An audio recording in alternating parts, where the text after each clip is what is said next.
Hi, so it's HAS1-1's week 1, lecture 2, so it's the second lecture. I'm going to continue on from what I talked about the other day. We'll start, share screen, we'll get going. And here we go. And sorry for the delay, for those of you who are here live. All right, so it's week 1, lecture 2, and this is HAS1-1. Some housekeeping. Said, oh, look, I won't spend too long on this. Each week there'll be the first lecture from one of the disciplines on a particular controversy, and then there'll be something from me or from Felicity, as I said last time. It'll be one of us. Okay, cool. Now, as I said, the overall aim of the unit. Hang on to chat. There's somebody got something they want to. Okay. So we'll consider a series of controversial topics and then reflect on the methods used by humanities scholars to explore these issues. And as I said, I'm just repeating what I said the other day. What's distinctive about humanities research? All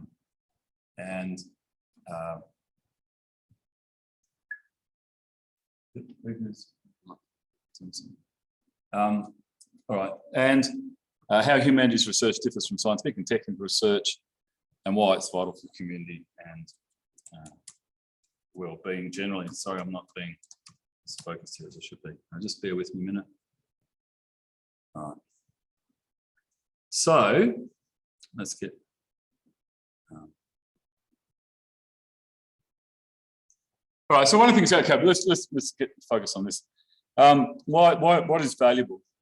A really important distinction that comes from philosophy, and it's a really it's useful more generally. Okay, it's a philosophical distinction, but it's between intrinsic value and instrumental value. And the idea is, I mean, we say something. What is something valuable? What do you mean by that? If somebody says it's valuable, well, I mean, a hammer is valuable, but is it valuable in and of itself? It's valuable as a tool. So it's valuable instrumentally. Whereas something that's, that you actually care about in and of itself, and you care for intrinsically. So I think in thinking through the question here is why humanities is valuable, what's valuable about the humanities. Part of it's, you've got to distinguish between intrinsic and instrumental value or extrinsic value. So instrumental value, obviously it's an instrument. I mean, does a hammer matter? Presumably it doesn't, other than what it's useful for. All right, so something that's useful. Whereas something that's intrinsically valuable is something that matters in and of itself. Now, happiness seems to be intrinsically valuable. Pain is disvaluable. Okay, so one of the things you might say about happiness, it's not necessarily, it might well be a means to something else. I mean, if you're happy, you might well have a good career or something, but nonetheless, happiness is normally thought to be intrinsically valuable. Money is highly instrumentally valuable, but presumably it's not valuable in and of itself. I don't think, is it? Does money matter for itself? Aristotle famously in the Nicomachean Ethics, and this is 300 years before the Common Era, said that people who pursue money making as an end in itself make a mistake, because it's not an end in itself, it's just a means to other things. So if you're only focused on money but not what you can do with money, then you're making a mistake, according to Aristotle. So what else might be intrinsically valuable? Happiness, family relationships, freedom, presumably.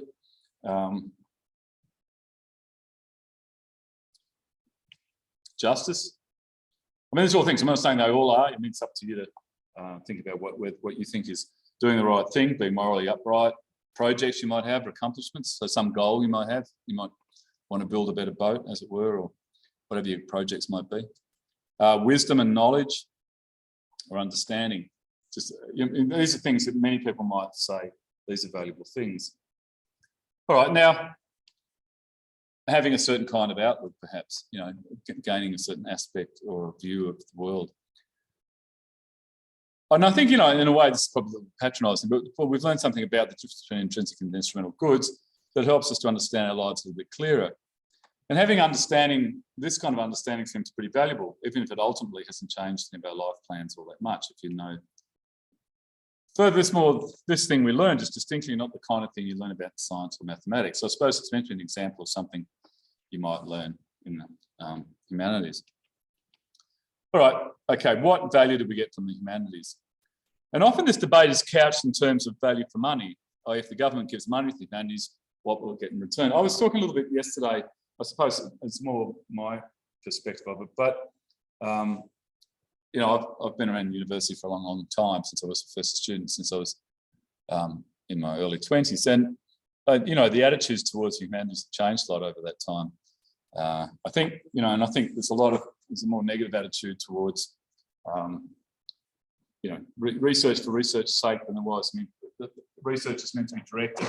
You have to have impact and so on in a way that there wasn't the same kind of expectation in the past. And so should we ask what kind of value do the humanities have? Can they have both intrinsic and extrinsic value? I mean, take languages. Are any of you doing languages here? I don't know if you are. Okay. What language is it?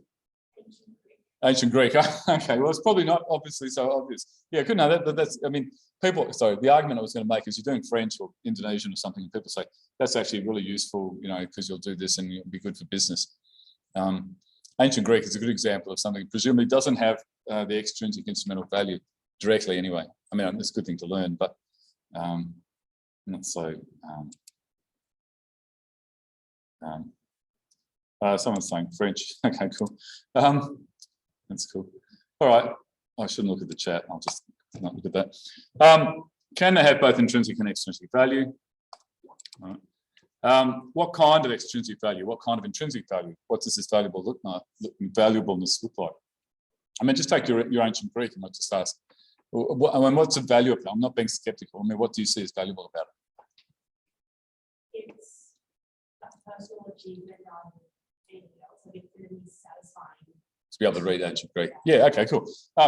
Yeah, good. I mean, so the answer that was given then was that why do ancient Greek? Because it's a personal satisfaction. And it's not, I mean, in the past, you know, some of these languages like French or Indonesian was one people were meant to learn so we could do business in, you know, in Asia and so on.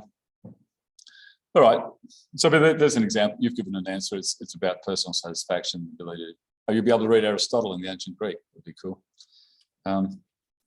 Greater understanding of what exactly? Is it worth knowing about certain things more than others? I mean, that's another question you might have here. Now, a notion that we have, the philosophical notion of flourishing, and people like people talk about, it comes from Aristotle. That's a picture of Aristotle up there. And the idea of flourishing is, maybe it's, you know, when you're talking about ancient Greek, it's about flourishing.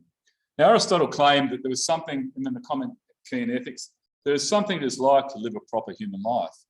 And Aristotle was about, you have potentials, and by realizing those potentials, you flourish, right? And then, you know, potentials, say, like learning a language or learning, you know, developing your abilities at sport or doing something in drama or, you know, developing your abilities as a mathematician or a scientist. You have these capacities or potentials, I mean, that's the way we translate the term now. And to flourish is to realize those potentials. So what matters, according to Aristotle, is flourishing.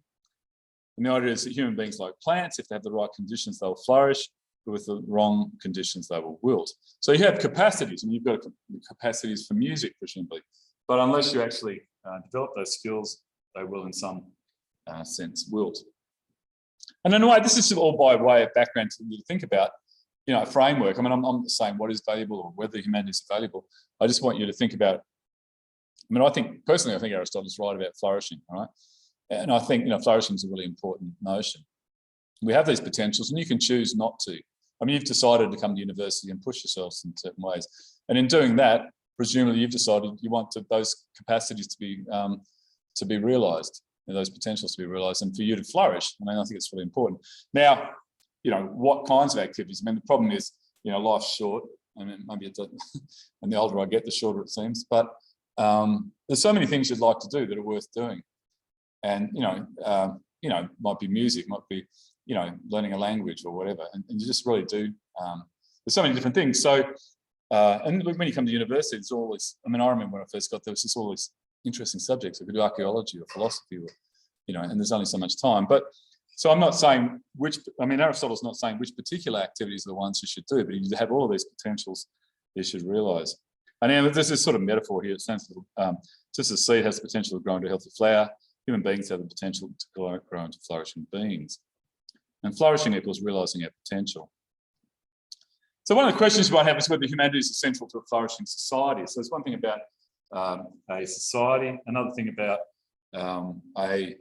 an individual. Sorry, so you've got flourishing is a property or a description that can be applied to both individuals and to societies. And the issues raised by humanities scholars concern things like social identity, historical origins, culture, nationalism, sexuality, citizenship, and moral values. I mean, these are all things that we consider in the humanities, and I think they're all things that are really central to a flourishing human life.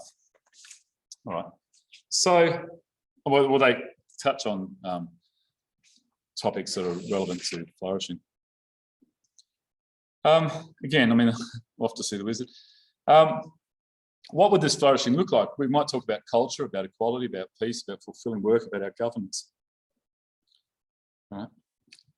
And they're subjects we talk about in the humanities. I mean, what is fulfilling work? What's meaningful work? I mean, presumably a lot of you are thinking about, you're doing university, you're thinking about what kinds of careers you'd like to pursue. And partly it's about what kind of work you want to do in the future.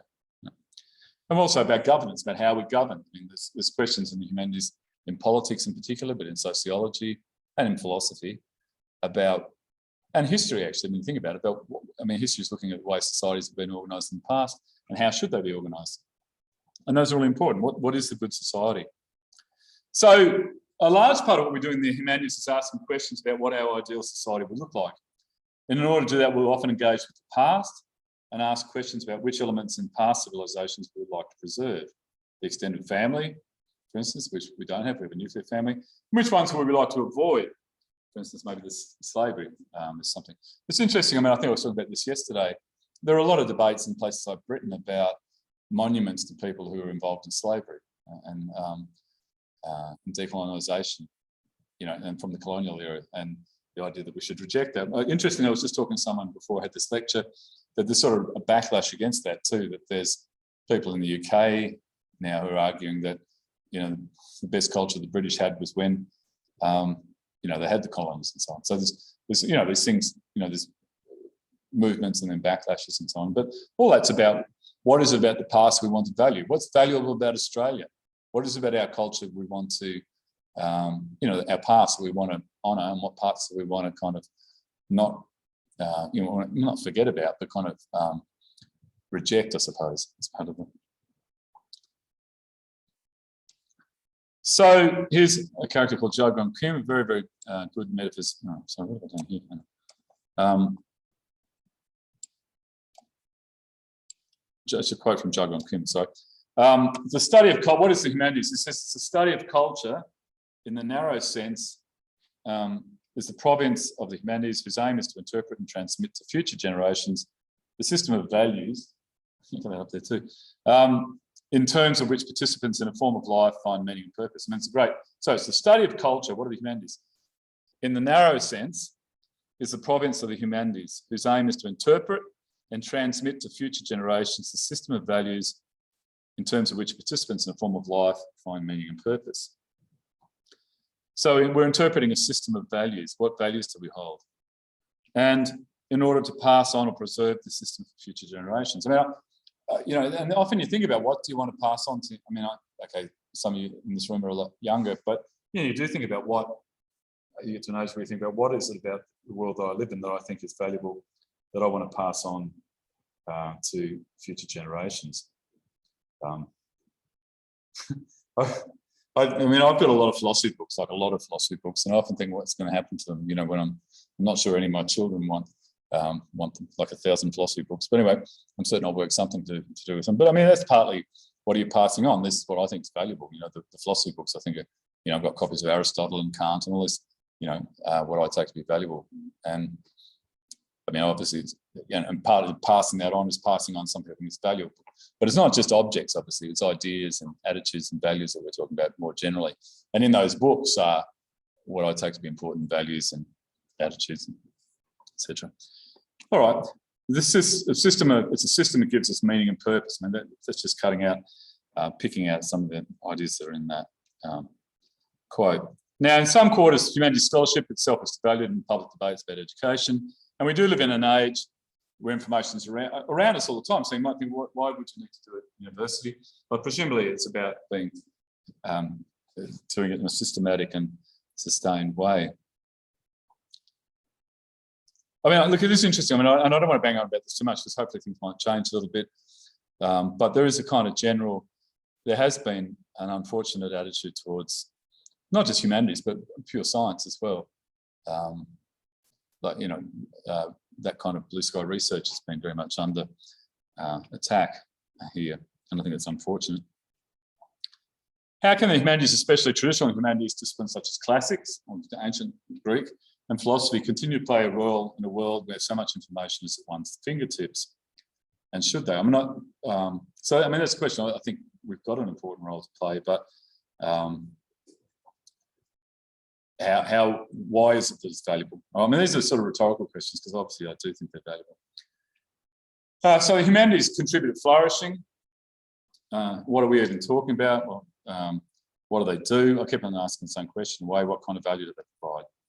Right, what I want to do is now, but those are questions, so I'm not trying to give you an answer to this. I want you to think about this. You walk out of here, you're doing other subjects. I mean, you're doing history, is that right? Yep.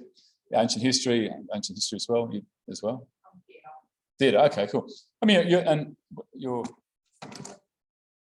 Oh, that's right. Media and psychology, yeah, and criminology, yeah. And all right, cool. So you know, you're doing all these subjects, and why are they? I mean, I want you to think about what is valuable about it, what's important about it, what are you getting out of it. But I'm not. It's not a skeptical question. I'm not skeptical. I think they're, I think they're really important. Okay, so what are the humanities? I'm just going to go. We've been talking about that. How does research in this area differ from research in the sciences? The next lecture next week, I'm going to talk about science and humanities and talk about the differences.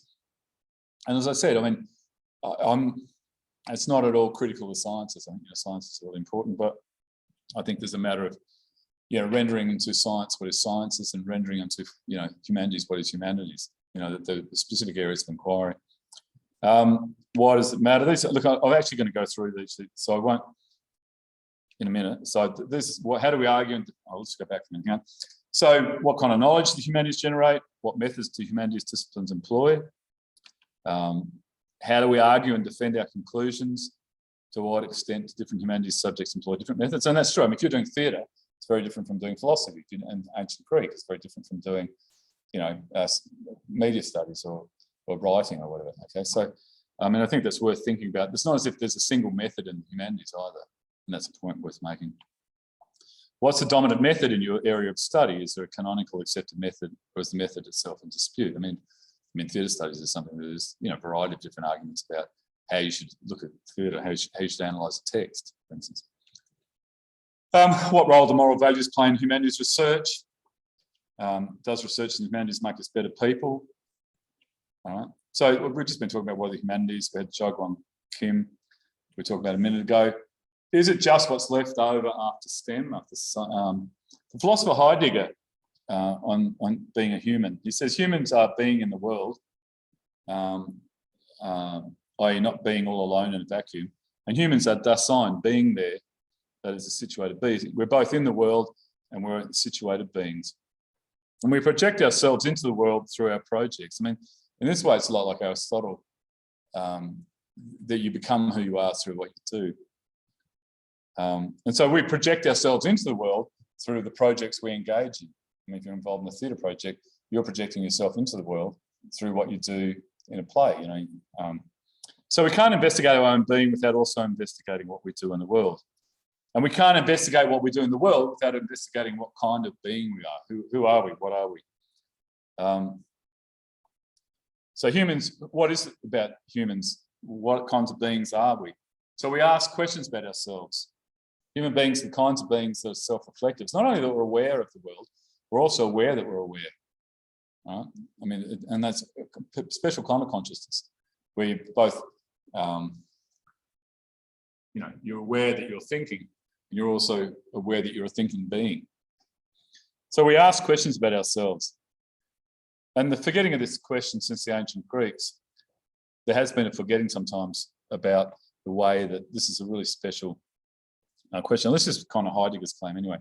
We stand outside ourselves, we question ourselves and the world. When we ask questions about human beings, about what it is to be a human being, we are being our most human. Right?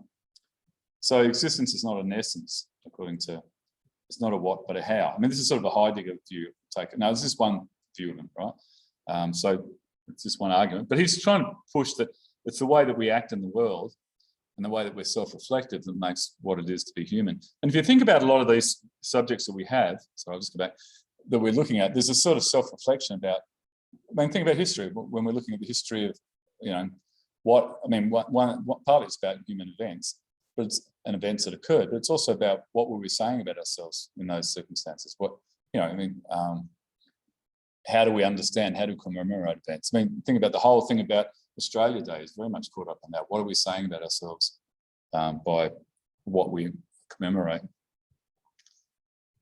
I mean, koalas, I mean, maybe it's a stupid example, but don't ask themselves, what does it mean to be a koala? Or I presume they don't. They'll say to themselves, I don't want to be a koala. Gorillas are close to us in terms of DNA, but they've never had a feminist revolution. And the worker ants and bees don't rebel against the queen ant or queen bee. Perhaps at least part of what humanities does is investigates the nature of this difference. It's interesting, Aristotle talked about human beings being a species, what kind, I mean, well, we're rational animals. So what's the general category? Animal, and what kind of animal? A rational one, right? So that's one definition of what humans are. And all signs, tools, and equipment point back to human beings, or the being of humans. We assign meaning and determine the reference of signs and equipment. Ultimately, they refer to our projects, the way human beings interpret its existence. I mean, it's interesting. We'll do something on archaeology. And archaeology, if anybody's studied archaeology, it's really interesting in terms of the way that they look at tools, and from a very small amount of evidence, they can then, you know, if they find some tool somewhere that's from 3,000, 4,000 years ago, and they can actually develop a whole story about what was going on there, just from small, what kind of society it was. So I always project myself into, I interpret the world against the background of whoever projects I'm concerned with at the time. I see rain as bad weather if I want to dry my clothes. If I see it as good weather if I want to grow my plants. So partly is it bad or good? It's partly to do with what my projects at the time are. And the human world is an interpreted and interpretable world. We don't just read off the meaning of the world in a passive way, we create meaning. So it's not just me sitting here passively looking at the world and creating meaning from it. So reading it and interpreting it, we also create meaning by our responses to those things. And when we investigate the human past, we look to interpret the meanings past, the meanings past humans have created. So humans in the past have created. And do they take on a new meaning for us in our own age? And a lot of what goes on is you think about a lot of famous historical events, and people revisit them and try to reinterpret them. I mean, the classic case is the First World War, which, you know, like I suppose I'm showing my age here, but when I was a kid, there wasn't a lot of interest in it, in the whole Gallipoli thing. It was, and somewhere, I mean, maybe 25 years ago, people started going to Gallipoli, maybe 30 years, I don't know how long ago, somebody could probably tell me. And people, and I personally, I didn't quite understand it. I mean, I'm partly too old probably, but there was a younger generation that were reinterpreting the Anzac myth in their own way. Right? It was very different from when I was growing up. Right? And you think about all that, I mean, again, I don't want to get into the whole debate about the Anzac. It's more than 100 years ago now. But what does Anzac mean? What was the actual meaning of that? Why is it sort of such a central thing in the Australian psyche for many people? Why would people, I don't know if people do it as much as they did, but why would people go to Gallipoli on Anzac Day and be there, you know, for the dawn service, all right? No, I'm not being skeptical either way, but it wasn't something, it's a new generation, a younger generation than me, reinterpreting that in a way that perhaps I didn't quite understand. I didn't, you know, sometimes as you get older, it's like memes. I don't get memes. I mean, my son's always talking about memes, but I don't quite understand them, I must say. But anyway, that's just a generational shift. But what you find is new generations, the next generation, will reinterpret historical events in their own way. And the Anzac, and maybe, you know, the next generation 20-year-olds now might interpret Anzac in a different way, or not even interpret it, be interested in it at all. So part of what goes on is, in terms of in a nation and a culture, is that past myths, if you want to call it that, get reinterpreted in different ways. So we're trying to know the world as a special way of being in the world. So perhaps we can say that humanities are a special way of being in the world. All right, so how does research in the humanities differ from research in the sciences? Another question. I think it's interpretive and speculative in ways that the sciences typically aren't. Though I think one thing that's important to notice is that when we talk about science, I mean, we're talking about a wide variety of different activities. I mean, you might have something that's very empirical in the sense of it just goes out and you count sheep droppings or something, like sort of stuff, And I remember there was work that was done here at CSIRO between Armidale and Uralla, where they were training sheep to turn on air conditioners, right? And there's not, they get them to push their nose when it was too hot. The sheep would turn the air conditioner on in a shed. Now, you're just counting basically. There's not a lot of high theory in that. Whereas other kinds of science, at the other end, a lot of science is much more like philosophy. It's highly speculative. You think about string theory or something like that. The amount of it, the actual empirical evidence that's based on is rather minimal, and the theory, theoretical component is quite heavy. So, I mean, I want to suggest to you that that's, one of the things about the humanities is it's interpretive, involves interpretation, and in the ways that I was just talking about a minute ago about how we are in the world, and it's also speculative. I mean, one of the questions here is, why do we need to interpret? The sciences do this as well. But often what you find is the evidence we have before us is not adequate. There's a problem of what's known as underdetermination. So you've got a single piece of evidence, but it might actually provide, well, it's a single piece of evidence, but you might actually be able to interpret it as being evidence of 3 or 4 different kinds of events. So underdetermination just means the evidence you have doesn't pick out one kind of explanation. Right? So something's underdetermined when the evidence doesn't provide full-blown evidence, necessary and sufficient conditions of a particular conclusion. Right? I mean, just say you find a beer bottle out there, right? Just as an example, I'm just making this up as we go, but it might be that somebody was drinking there last night. It might be, all you've got is the evidence that the beer bottle stuck outside. It might be that somebody was cleaning out their room. I mean, you can think of other, interpretations. So often evidence is underdetermined. So there is a sense in which humanities questions never come to end. There's not a complete answer. I mean, maybe there is, maybe there isn't. There's a debate. Actually, I've got a book at the moment. I'll put that, hang on. Here. Anyway, it's called Progress in Philosophy. Is there progress in philosophy? And the thing is, I mean, a lot of philosophers are bothered by the idea that maybe these questions are never solved. So we look at that. Okay, I hear this. So I've got a book here called Philosophical Progress, and I just happen to have. I was reading it this morning before I came here, and part of what is some philosophers are bothered that these questions keep on they're never solved. I mean, and there's a real question about whether that's an issue. Is it because there's a necessary instability, a reliance on texts? What does speculative mean? I mean, I think partly it's speculative because there's not enough information. And I mean, I'm trying to imagine how things might have been different. All right, so you've got no evidence, straightforward evidence. I mean, how would the course of World War II have been different if the atom bomb hadn't been dropped? Whatever, I mean, you've got very little evidence, but in a way it's speculative. There are historians who don't like counterfactual history, where you sort of say, what if this had happened? And in the case of the future, it hasn't happened yet. So future-directed speculation seems to be important in the case of studies directed to envisaging or building a better world. You need, possibility and probability, modal concepts like that in order to kind of talk about it. The reading, okay, so this is why does research and scholarship matter? I'd like you to read the Churchwell book, Why Humanities Matter. We want to understand the way the world operates politically. We don't want our human world to be a mystery to us any more than we want the physical world to be a mystery. So it's bringing clarity, perhaps.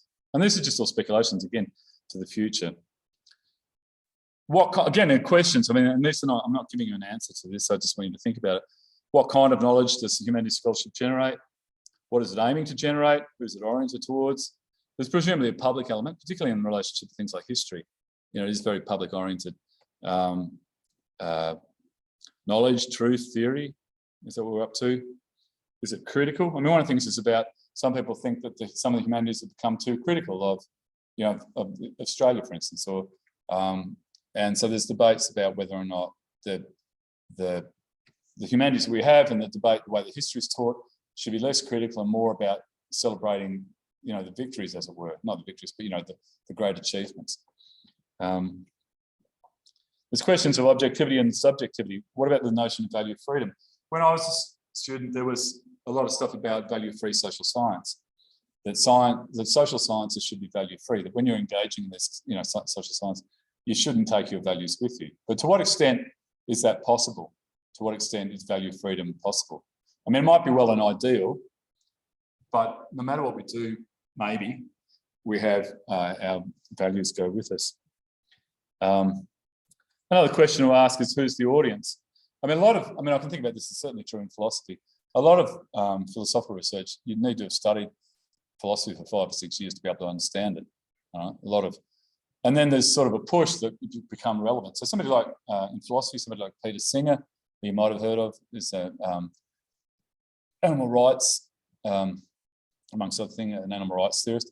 Singer's line is, he's been a very public philosopher, right? And you get public historians, and you get public, lots of people, and both from the right and the left in history, thinking people like Geoffrey Blaney and Henry Reynolds, who have had, significant influence on public debate. So to what extent is the audience other academics? To what extent is it, for teaching? To what extent is it for the public audience, from a general audience? And there has been a push, and probably rightly, for people in the humanities and universities to make their, to be more public oriented. And there's reflection on our status as researchers. Can we turn research on ourselves as research? Can we understand more deeply what we do as humanities researchers? One of the things, we'll look about the methods, and I will ask questions in this, but what's the role of the empirical in humanities research? What I mean by empirical, that's based on observation and experience.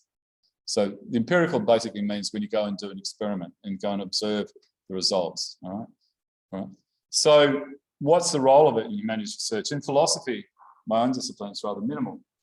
And maybe if you're studying a language, it's minimal. But if you're doing history, presumably, you go and look at texts. I mean, and they train you in history about how to, how to research texts. I mean, similarly in criminology, there's a large empirical element in that. You're looking at, sociological data about, rural crime. Where is rural crime more likely to happen? So on, okay.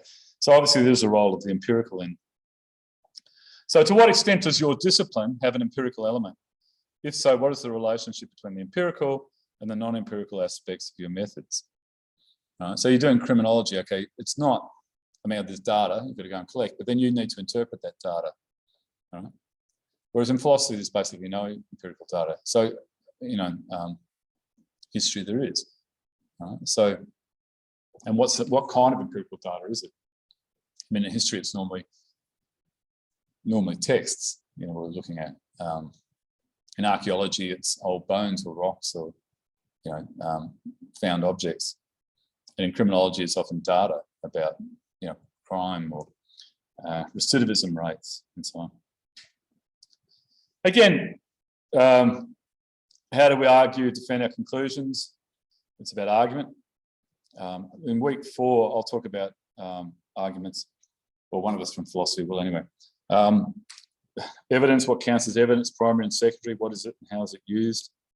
Language, how is it used, what are its limitations? The language here, obviously, this is done in English, but what I mean there is the way that you use language. What kind of language is it?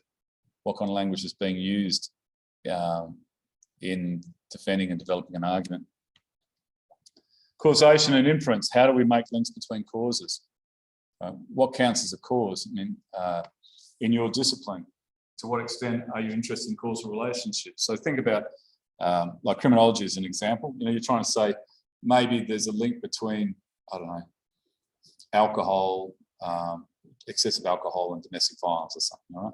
Now that's an obvious kind of causal link, right, you might make. And you're saying there's some connection, and it's quite plausible, connection between excessive alcohol consumption and some forms of violence, okay? And what you're doing is coming up with a causal relationship there. All right, same with inference. What kinds of inferences are drawn? How do you draw inference? How do you draw conclusions in your discipline? To what extent do different humanities have different methods? I mean, it's true. I mean, I think it is true. How does these methods differ? And in a way, this is repeating the point. Some have a larger empirical element than others. When take archaeology, there's an enormous amount of empirical work in that. And a lot of archaeology could well be open to sciences, in the science labs. What's the dominant method in your area of study? Is it a canonical method or is the method itself in dispute? What role do moral values play? I'll finish up in a minute, but what role do moral values play in humanities research? So this is from science, but I mean, what extent is it the case that moral values are really important? I'll talk a little bit in a minute about F.R. Leavis, and he thought the point of studying literature was to make you a better person. So you do English, makes you a better person. I mean, you could run the same line about theatre, maybe, that you do theatre, you do plays, and somehow, the idea is to be uplifting. Albert Einstein and the role of, this is not from humanities, but the science, and he said, my participation in the production of the atom bomb consisted in a single act. I signed a letter to President Roosevelt. This letter stressed the necessity of large-scale experimentation to ascertain the possibility of producing an atom bomb. I was well aware of the dreadful danger for all mankind if these experiments would succeed, but the probability that Germans might work on that very problem with good chance of success prompted me to take that step. I did not see any other way out, although I was always a convinced pacifist. To kill in wartime, it seems to me, is in no ways better than common murder. So he thinks, there's a moral, he's got a moral concern with that. But could there be similar issues in the humanities? Should research in this area be constrained by moral values? Are there some kinds of research you shouldn't engage in? Right? And you might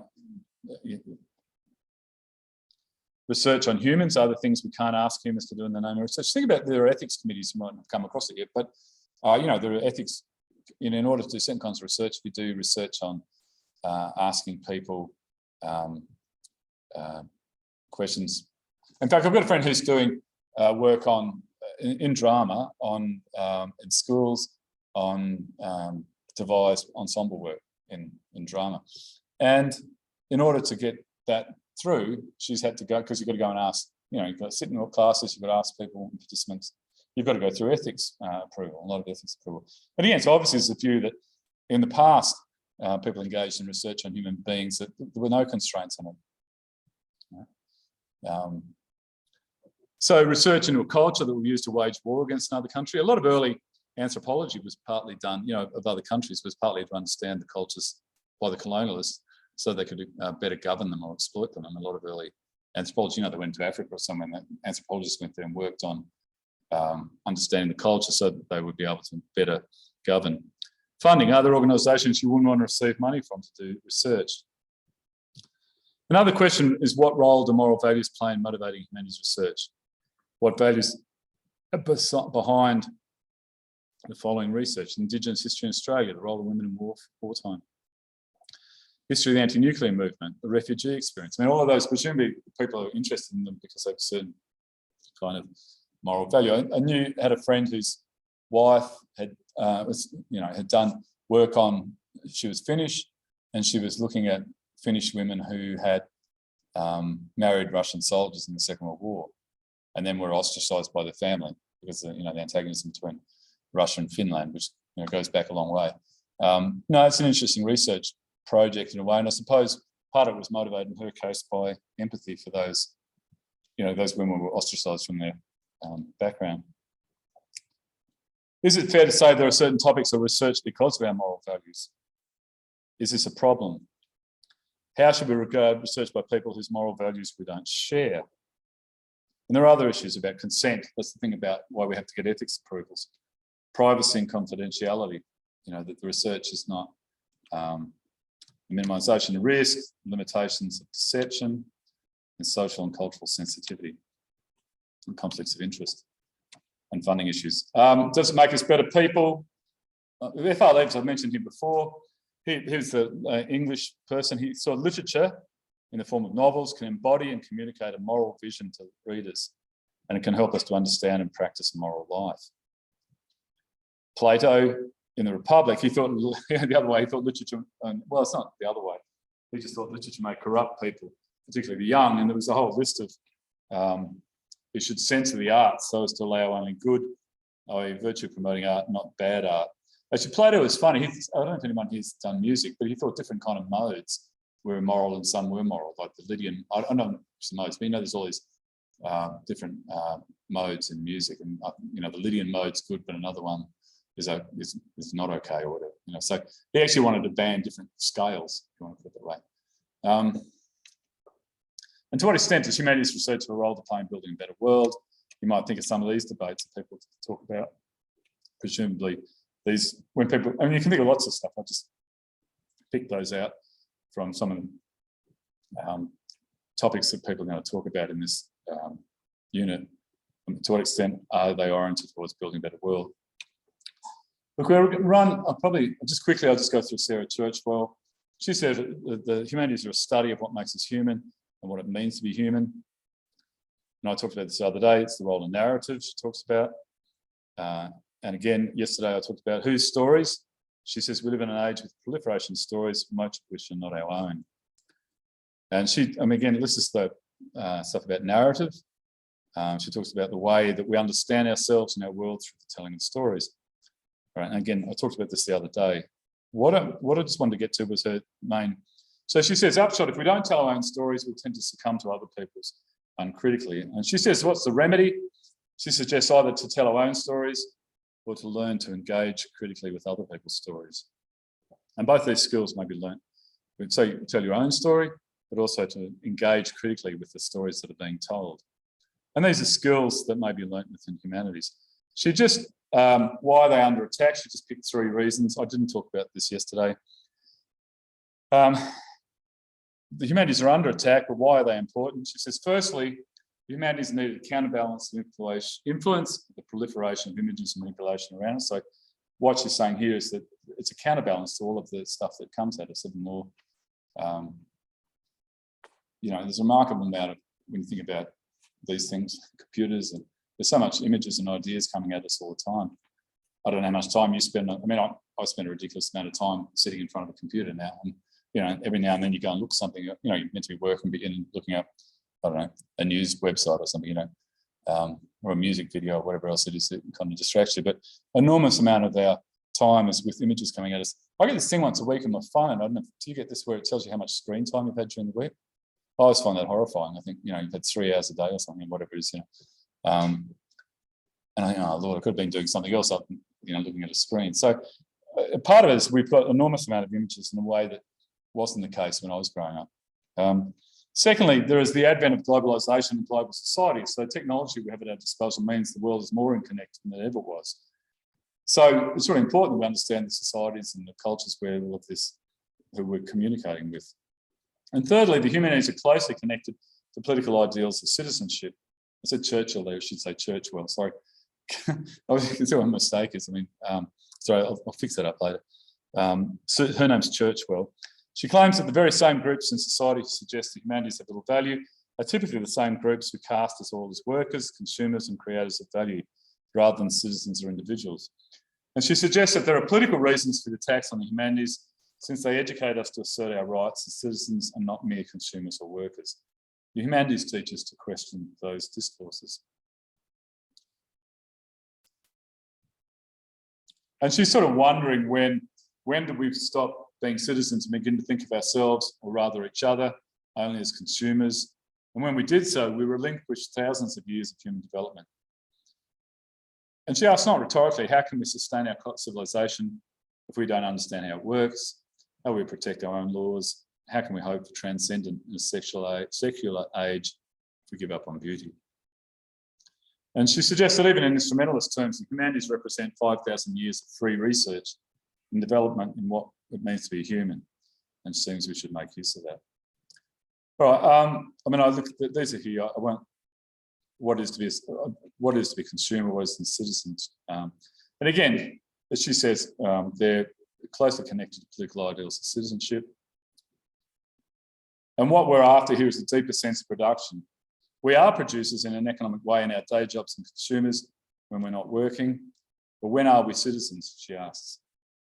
Look, and I won't spend too much time on this. I'd like you to read the article. And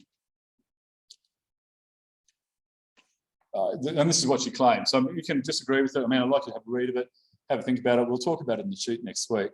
But by studying or working in humanities, we are refusing to be mere consumers. This is her claim, refusing to be mere producers, asserting ourselves as citizens, right, and engaged in all of that. All right, so summary of the lecture, I'll just put those up there. Oh, sorry, go back. So those are the key take-home things that intrinsic versus instrumental value, flourishing and being in the world. Some of the key questions we ask, some of the key themes, what are humanities, and talk about Churchwell's take on humanities. So I'd like you to, I don't know if anybody's got any questions, I've sort of banged on it, rabbited on now for an hour. I'd like you to just have a think about that, come to the shoots next week. So Monday night for the online shoot, and we'll have an internal shoot on immediately after this on Thursday, so 1 o'clock. Please, if you, I'll put up some discussion questions. Please engage in the Moodle chat if people got ideas, and contact me, and I hope you find this helpful. So, yep, hang on, and we might. Has anybody got anything they want to ask? Or I'm just.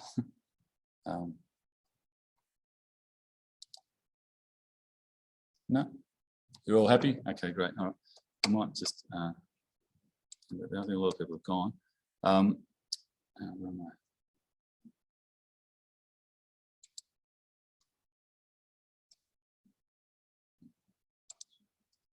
I'll make this.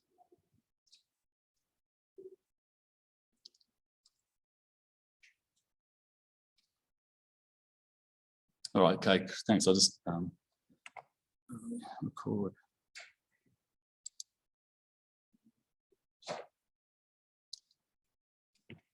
Stop share. Okay, thank you. So I'll leave that.